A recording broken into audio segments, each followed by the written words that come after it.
When was the last time you looked in the mirror, truly looked, and felt a quiet, unshakable sense of approval for the person staring back at you? Not for your accomplishments. Not for your appearance. But for the simple, profound fact of your existence. For the choices you've made, the battles you've fought in silence, the very essence of who you are. For too many of us, that moment feels distant, perhaps even impossible. We live in a world that has perfected the art of making us feel incomplete. We are told, in 1,000 different ways, that our worth is conditional. It is something to be earned through productivity, validated by social media likes, or granted by the approval of others. We become performers in our own lives, chasing a script written by someone else, and we wonder why we feel so profoundly empty. The hard, unvarnished truth, a truth the ancient Stoics understood with piercing clarity, is this: the single most important relationship you will ever cultivate is not with a partner, a friend, or a family member. It is the one you have with yourself. This internal alliance is the bedrock upon which every other aspect of your life is built. Before the world's messages reach you, before the validation is given or withheld, before the noise of expectation fills the air, there is you. And if that sacred, internal relationship is fractured, if it is built on self-criticism, neglect, and broken promises, then nothing external will ever be enough to make you feel whole. You can possess the most coveted job, experience the most passionate romance, and accumulate all the markers of material success, but if you do not fundamentally love and respect yourself, it will all feel like a hollow victory, a temporary distraction from a deeper ache. This is not a call to selfishness. In fact, it is the opposite. True, Stoic self-love is an act of profound survival and the ultimate foundation for a virtuous life. It is the practice of setting a non-negotiable standard for how you deserve to be treated, starting with how you treat yourself. It is learning to become your own staunchest ally, to have your own back when no one else does. It is about fiercely protecting your inner peace when the world tries to drain it and believing in your intrinsic worth even when you are surrounded by those who cannot see it. In this journey together, we will not skim the surface. We will delve deep into the heart of Stoic wisdom to learn how to love yourself more than anyone else.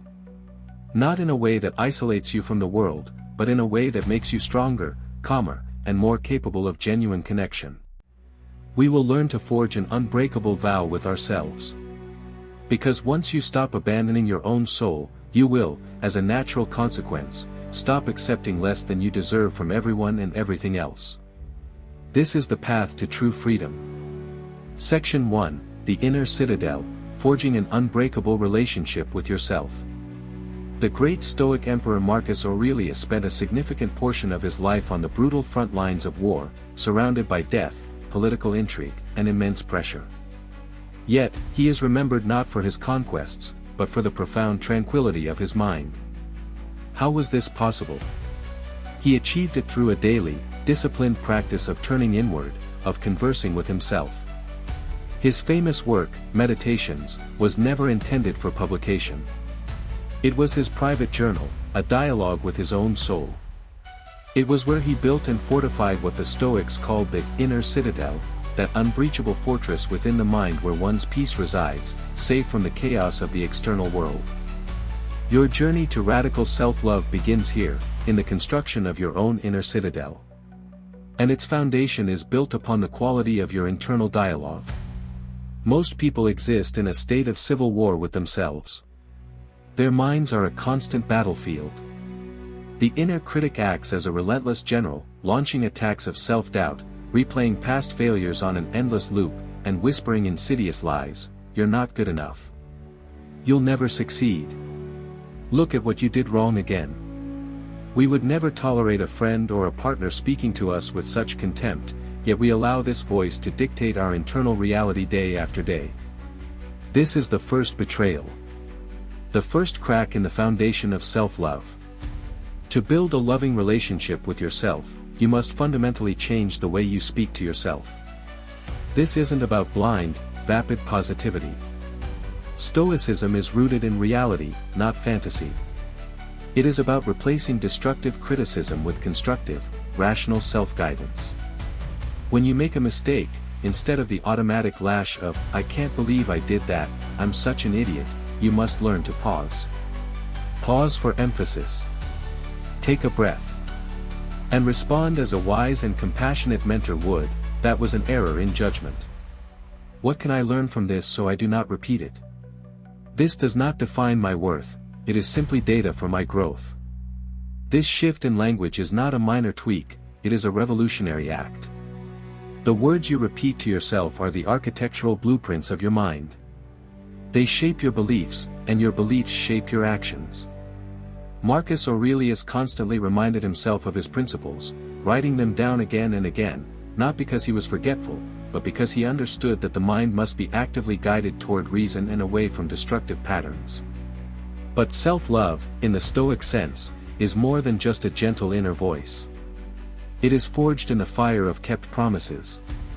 Consider this: if you had a friend who consistently broke their word, who cancelled plans at the last minute, who promised to support you but never showed up, would you trust them? Would you respect them? The answer is unequivocally no. Yet, how many of us treat ourselves this way every single day? We promise ourselves we will wake up early, only to hit the snooze button 5 times. We vow to stop engaging with a toxic person, only to answer their call an hour later. We commit to a new healthy habit, only to abandon it at the first sign of inconvenience. Each of these broken promises, no matter how small, is a betrayal. It is a quiet message you send to your subconscious: "My word to myself means nothing. I cannot be trusted. I am not worth the effort." You cannot build a loving relationship on a foundation of self-betrayal. The path to rebuilding that sacred trust is through the relentless keeping of small, consistent commitments. Don't start by promising to run a marathon. Start by promising to put on your running shoes and walk for 10 minutes. And then do it. No matter what. That small act of integrity is a brick laid in the foundation of your inner citadel. When you keep that promise, you lay another. Over time, these bricks form an unshakable wall of self-respect. You begin to believe yourself when you say you will do something. That belief, that you can rely on yourself, is the very essence of confidence. A crucial component of this self-relationship is the intentional practice of solitude. Not the distracted, screen-filled aloneness of modern life, but true, silent solitude. The Stoics knew that wisdom is not found in the noise of the crowd, but in the quiet of one's own soul. We live in a culture that fears silence. The moment we are alone, we reach for a distraction, a phone, a television, a podcast. We do this because silence is where we are forced to confront ourselves, our thoughts, our fears, our regrets. And for many, that is a terrifying prospect. But you cannot love someone you do not truly know. And you can never truly know yourself if you are constantly running from your own company. Begin by scheduling small pockets of intentional solitude into your life. Take a walk in nature without headphones. Sit in a quiet room for 5 minutes without any device. Take yourself out for a cup of coffee and simply observe the world and your own thoughts without the need to document or share the experience. It is in these moments of quiet communion with yourself that you begin to understand your own operating system. You hear the whispers of your intuition. You untangle the knots of your anxieties. You ask yourself the big questions: what do I truly want from this life? What values do I hold most dear? Am I living in alignment with those values? This is not self-indulgence, it is essential maintenance for the soul. Finally, no loving relationship can exist without the grace of forgiveness. You have made mistakes. You have failed. You have acted out of fear, ignorance, or pain. This is part of the shared human condition. To hold on to those past errors, to punish yourself for them indefinitely, is to chain yourself to a version of you that no longer exists. Self-forgiveness is not about absolving yourself of responsibility. On the contrary, it is about taking so much responsibility that you refuse to let a past mistake poison your present and future. It means acknowledging the error, learning the profound lesson it came to teach you, and then making a conscious decision to let it go. As Seneca wrote, anger, if not restrained, is frequently more hurtful to us than the injury that provokes it. The same is true of guilt and self-recrimination. The original mistake may have caused a wound, but it is the refusal to forgive yourself that keeps that wound from ever healing. When you combine these practices, a compassionate inner dialogue, the integrity of kept promises, intentional solitude, and radical self-forgiveness, something profound begins to shift. You start to feel a deep, internal alignment. You begin to carry yourself differently. You have your own back. The desperate need for external validation begins to wither, not because you've become arrogant, but because you are now the primary source of your own approval. You begin to move through the world with a quiet confidence, a grounded presence. You speak more clearly because you know what you think. You act more decisively because you trust your own judgment. You no longer feel the compulsive need to explain or justify your worth to anyone, because you have finally, truly, accepted it for yourself. This is the unbreakable vow. This is the foundation. Section 2, The Foundation of Granite, Why Self-Love is the Bedrock of a Good Life. What is it that we are all seeking?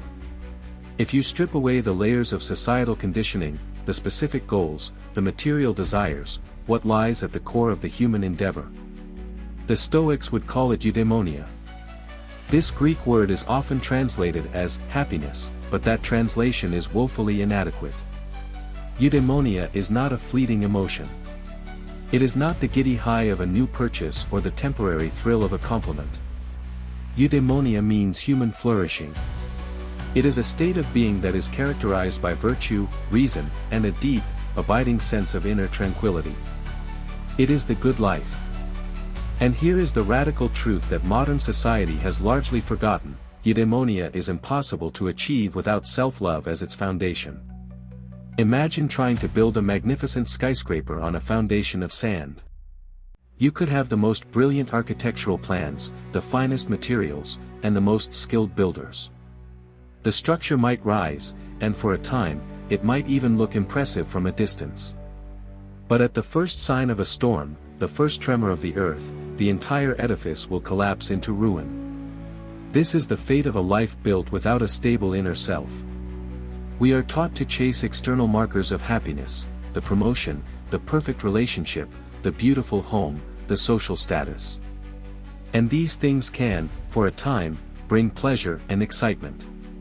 But if they are built upon a foundation of self-loathing, insecurity, and a desperate need for validation, that happiness is perpetually fragile. It is dependent on circumstances you cannot control. When you derive your sense of well-being from your job, what happens when you lose it? When your happiness is contingent on a partner's affection, what happens when the relationship ends? When your self-worth is tied to your youth and appearance, what happens when you inevitably age? The life built on externals is a life of constant anxiety, a frantic race to maintain circumstances that are, by their very nature, impermanent. Self-love is the foundation of granite. It is the solid, unshakable ground upon which a truly resilient and meaningful life can be built.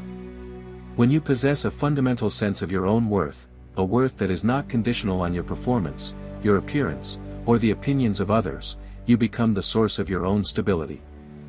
You turn on a light inside of you that no one else can switch off. This is the essence of the Stoic dichotomy of control, applied to our own happiness.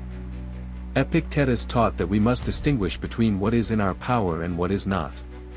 External events, the opinions of others, our reputation, our health to some extent, these are not entirely within our control. But our judgments, our responses, our character, and the love we cultivate for ourselves, these are entirely our own. To base your happiness on the former is to sentence yourself to a life of emotional servitude. To build it upon the latter is to achieve true freedom. Consider the life of Seneca. As a renowned philosopher, statesman, and one of the wealthiest men in Rome, he had achieved the pinnacle of external success. Yet, he was exiled by the Emperor Claudius to the barren island of Corsica for 8 long years. He was stripped of his wealth, his power, and his reputation. By any external measure, his life was ruined. For a man who had built his happiness on these things, this would have been a death sentence. But Seneca's foundation was granite. In his exile, he wrote some of his most profound philosophical works. He wrote to his mother, comforting her, assuring her that his well-being was intact because it was not dependent on his location or his circumstances. He wrote, "It is the mind that makes us rich and happy, in all conditions." He understood that as long as he had his own mind, his own virtue, and his own self-respect, he could flourish even on a desolate rock in the middle of the sea. His happiness came from within, and so it could not be taken from him. This is not a story from the ancient past, it is a timeless lesson. When your well-being comes from self-love, everything else in your life is experienced differently. Your relationships become healthier, because you enter them from a place of wholeness, not neediness. You are able to love another person freely, without demanding that they fill the empty spaces within you. Your work becomes more fulfilling, because you are no longer driven by a desperate chase for recognition or approval. You can do your work for the sake of the work itself, because it aligns with your values and purpose. Even your moments of leisure become richer, because you are not using them to escape from yourself. You are genuinely enjoying your own existence. The greatest mistake we make is believing we can bypass the difficult, internal work of building self-love and go straight to the external rewards of happiness. It is like a farmer trying to plant seeds in toxic, barren soil. A few might sprout, but the harvest will never be sustainable. Self-love is the act of tending to your inner soil. It is the daily practice of pulling the weeds of self-criticism, watering the seeds of self-compassion, and enriching the ground with the nutrients of gratitude. And let us speak of gratitude, for it is the sunlight that allows self-love to blossom. We are conditioned to focus on the gap, the chasm between who we are and who we think we should be. Gratitude reverses this lens. It is the conscious act of turning your attention to what is already present, what is already whole, what is already worthy within you. Practice this. Every morning, before you engage with the world, take a moment to acknowledge 3 things you are grateful for about yourself. Not your possessions, not your accomplishments. Your character. Perhaps it is your resilience, the fact that you are still standing despite the storms you have endured. Perhaps it is your capacity for kindness, even when the world has been unkind to you. Perhaps it is simply your courage to wake up each day and try again. This practice is not vanity. It is a necessary realignment of your perspective. It teaches your brain to scan for evidence of your worth, rather than constantly searching for proof of your deficiency. When you live in a state of gratitude for who you are, in this very moment, you stop postponing your happiness. You stop saying, "I will be happy when," and you start realizing, "I can be at peace now." That peace, that inner contentment born of self-acceptance and gratitude, is the true meaning of eudaimonia. It is a happiness that cannot be given and cannot be taken away. It is the ultimate reward of a life built on the granite foundation of self-love.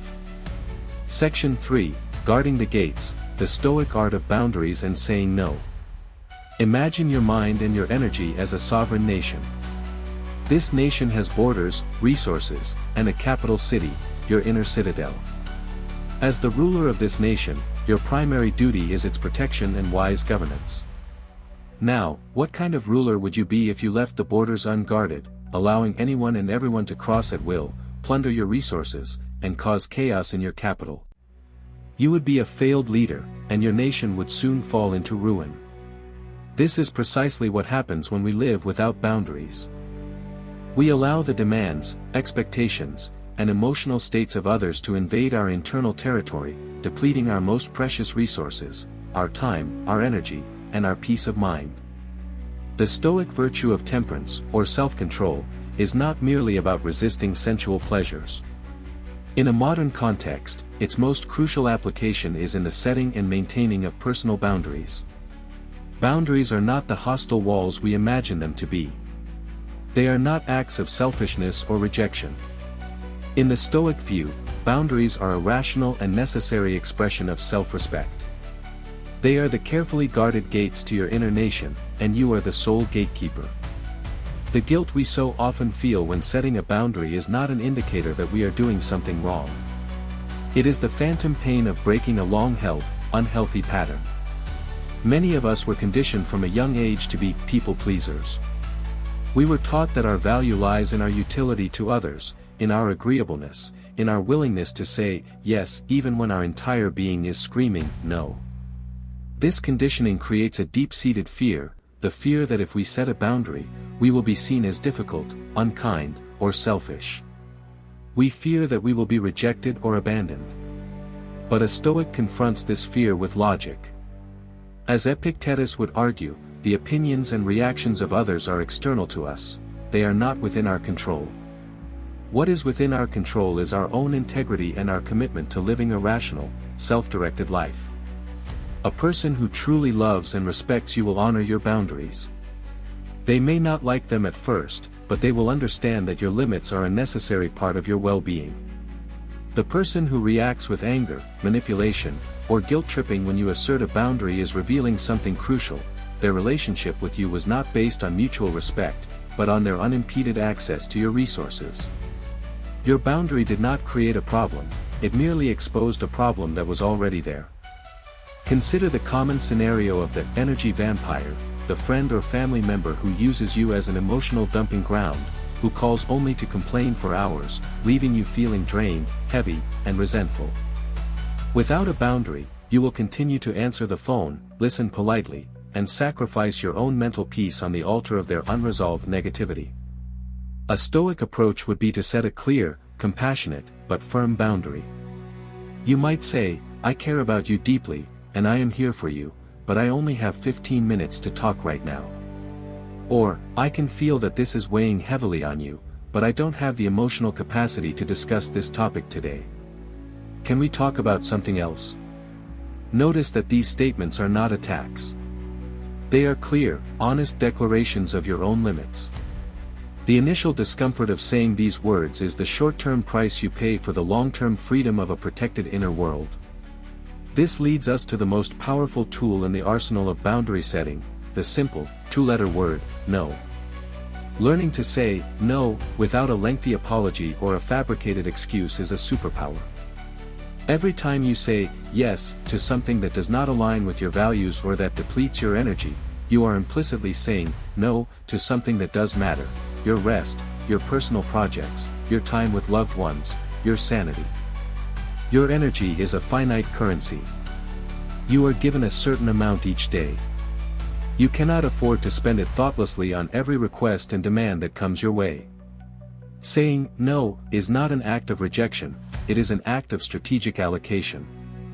It is you, the wise ruler of your inner nation, deciding where to invest your resources for the greatest good of the kingdom. This practice extends to letting go of relationships that consistently violate your boundaries and devalue your worth.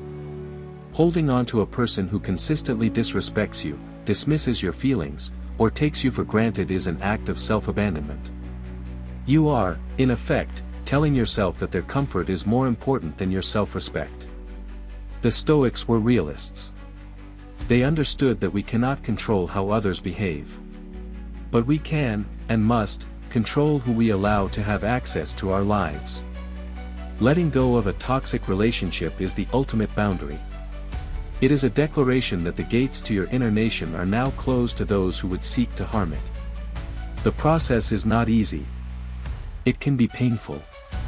There may be a period of loneliness, a void where their chaos used to be. But as Marcus Aurelius would remind himself, we must see obstacles as the way. That void is not emptiness, it is open space.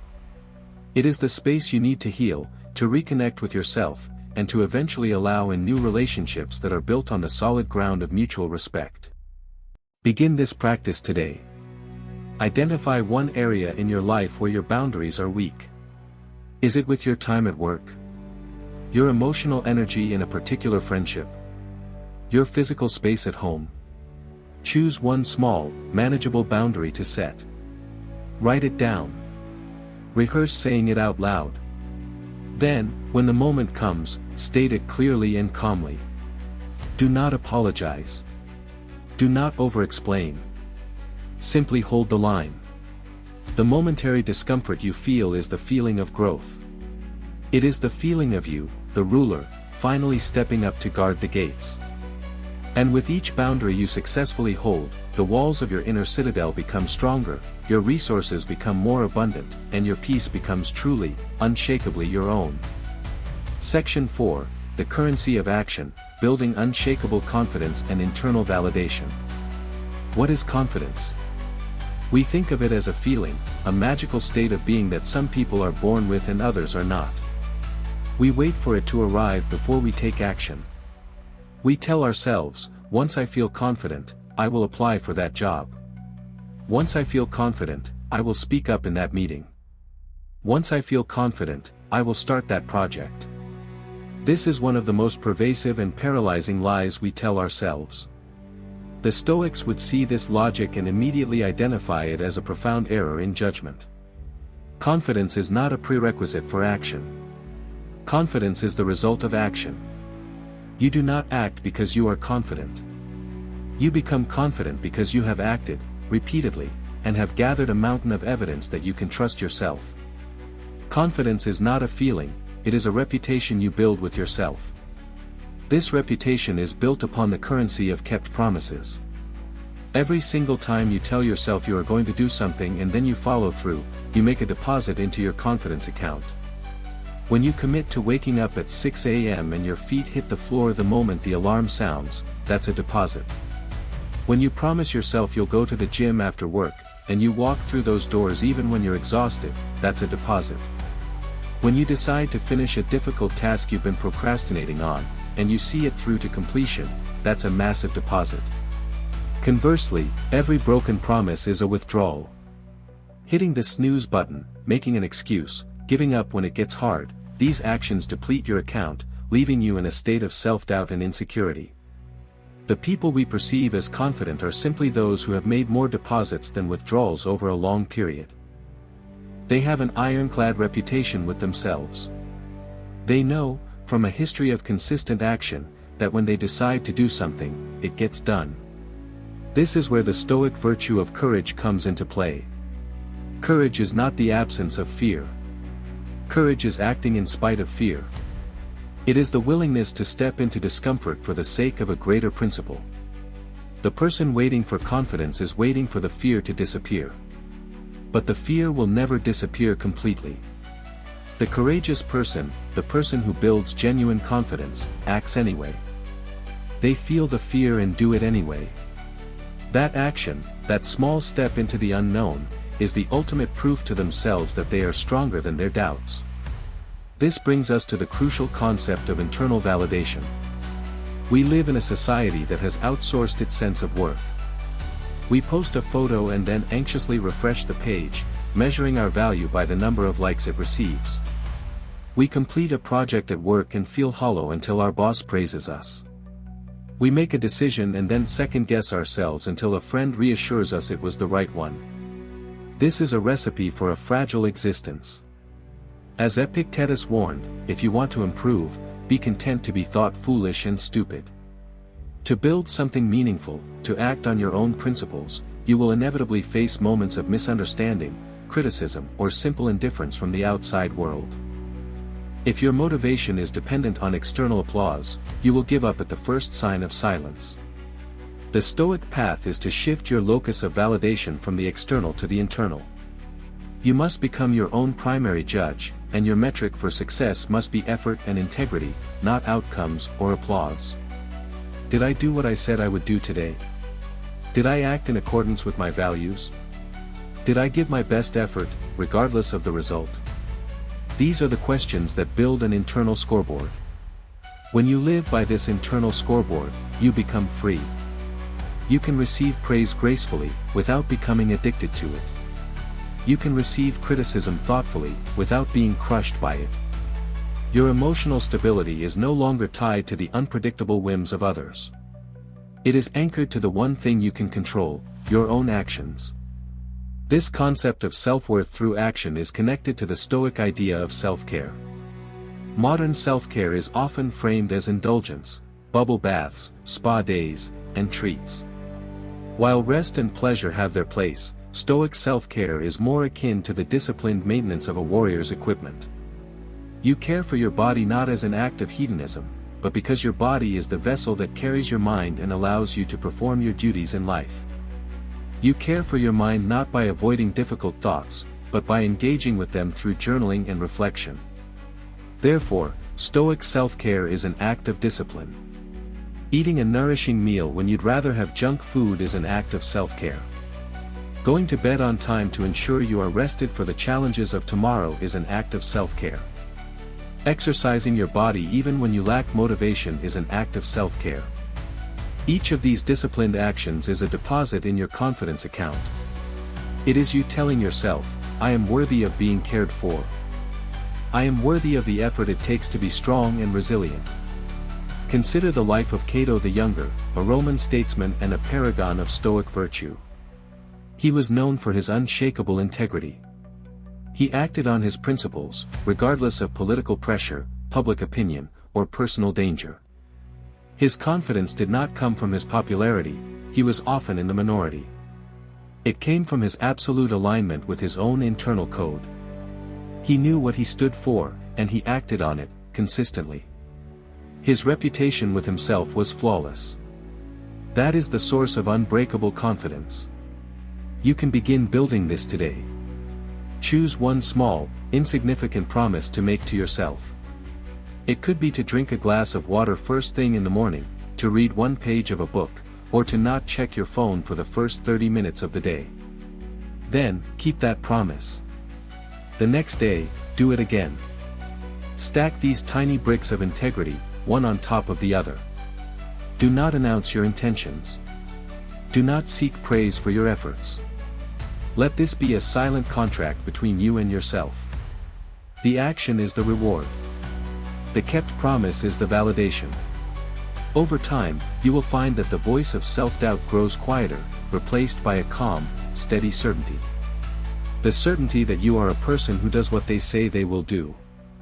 And that is the most authentic and enduring confidence there is. Section 5, The Sacred Solitude, Learning to Thrive in Your Own Company. In our hyper-connected, relentlessly noisy world, what is the one state we have been conditioned to fear above all others? It is solitude.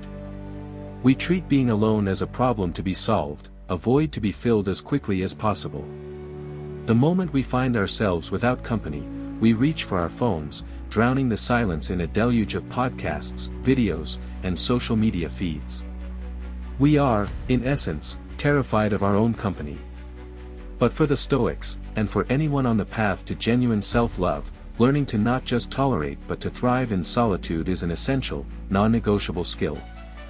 It is in the sacred space of solitude that we can finally hear ourselves think. It is where we find the clarity that the noise of the world obscures. Marcus Aurelius, ruling the most powerful empire on earth, famously wrote, "People try to get away from it all, to the country, to the beach, to the mountains. But it is in your power to retire into yourself whenever you choose. For nowhere can a person find a more peaceful and untroubled retreat than in their own soul." This is a radical idea. The ultimate retreat is not a physical location, it is an internal one. But you cannot access that retreat if you never spend time there. When you learn to enjoy your own company, you achieve a profound form of freedom. Your emotional well-being is no longer held hostage by the presence or absence of other people. You are no longer dependent on constant external stimulation to feel okay. You possess your own center of gravity. This is not a call for isolation or a rejection of human connection. In fact, the opposite is true. When you learn to be alone without feeling lonely, your relationships with others are transformed for the better. You no longer engage with people from a place of neediness or desperation. You don't use them as a shield against your own inner silence. Instead, you choose to be with them from a place of wholeness and genuine desire. You connect more authentically because your connection is a choice, not a compulsion. The journey into comfortable solitude begins with small, intentional steps.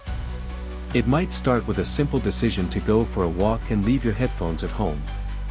At first, your mind may feel chaotic, restless. Thoughts you've been avoiding may surface. This is normal. Your mind is like a cluttered room that you are finally beginning to tidy.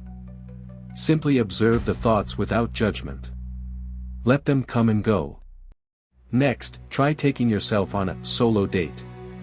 Go to a museum, a park, or a coffee shop alone. Resist the urge to bury your face in your phone. Bring a journal instead. Or simply sit and observe the world around you. Pay attention to your senses. What do you see, hear, smell? This practice of mindfulness grounds you in the present moment and teaches you that your own presence is enough to have a rich and fulfilling experience. It is in these moments of quiet reflection that the real work of self-discovery happens. In solitude, you can perform the Stoic practice known as the view from above. You visualize yourself, your city, your country, and the entire planet as a tiny speck in the vastness of the cosmos. This exercise powerfully shifts your perspective. The anxieties, the grievances, the ego-driven dramas that seemed so enormous suddenly shrink to their proper size. You gain a sense of proportion and a deeper connection to the whole. Solitude is also the laboratory where you can honestly examine your life. Away from the influence of other people's opinions and expectations, you can ask yourself with brutal honesty, am I happy? Am I living a life that feels true to me? What needs to change?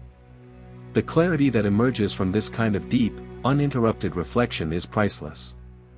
It provides the compass you need to make courageous decisions and align your life more closely with your deepest values.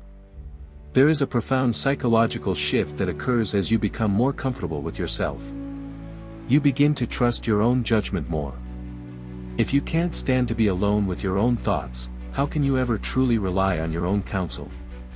By embracing solitude, you demonstrate to yourself that you can handle your own emotions, solve your own problems, and be your own source of comfort and strength.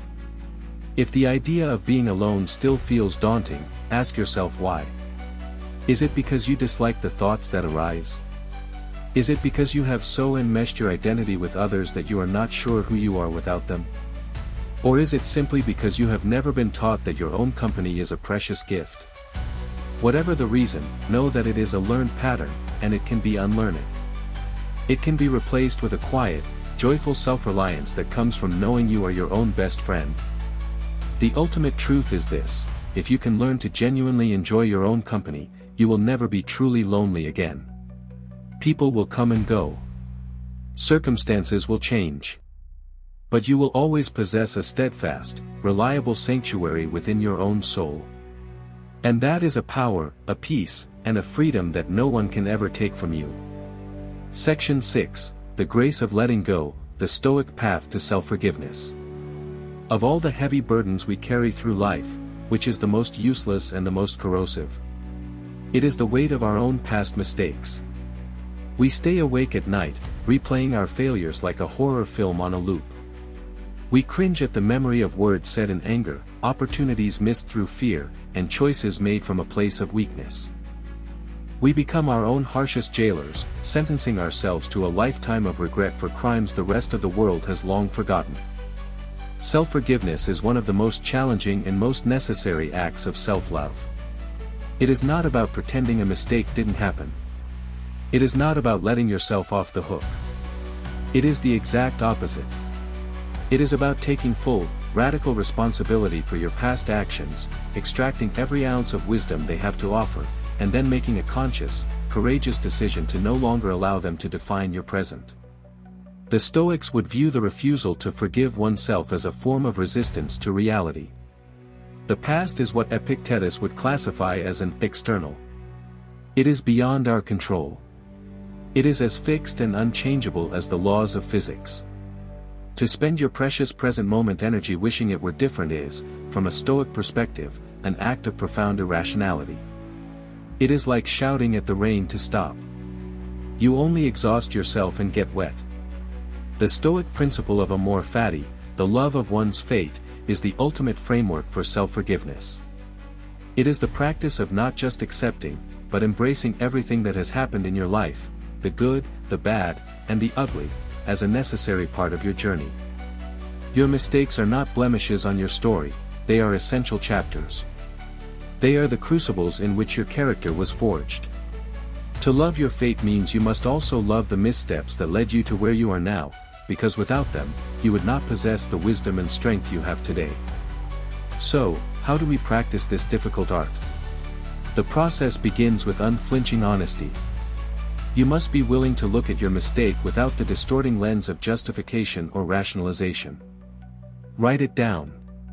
Describe exactly what happened, what your role was, and what the consequences were.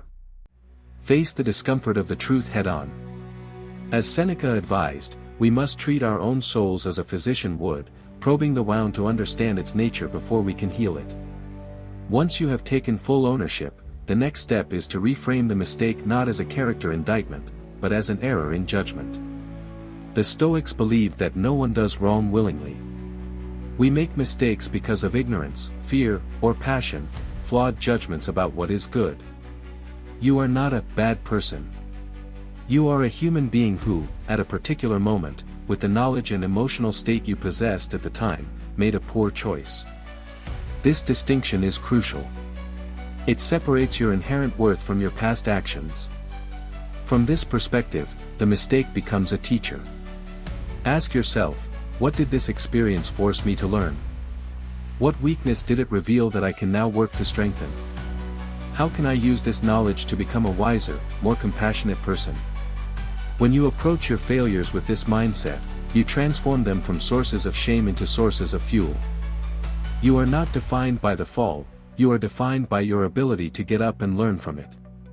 The final, and often most difficult, step is the act of release. This is a conscious decision. You may need to perform a small ritual. Write a letter to your past self, expressing understanding and forgiveness, and then burn it. Say a simple mantra out loud, I have learned the lesson. I release the burden. I am free to move forward. This may sound simple, but the emotional chains of guilt are strong. You may have to practice this release again and again. Every time the memory of the mistake arises, gently acknowledge it, remind yourself that it has been forgiven, and then deliberately redirect your attention to the present moment. Forgiving yourself is the ultimate act of reclaiming your power. You are declaring that you will no longer be held prisoner by a single chapter of your life. You are the author of your story, and the pen is still in your hand.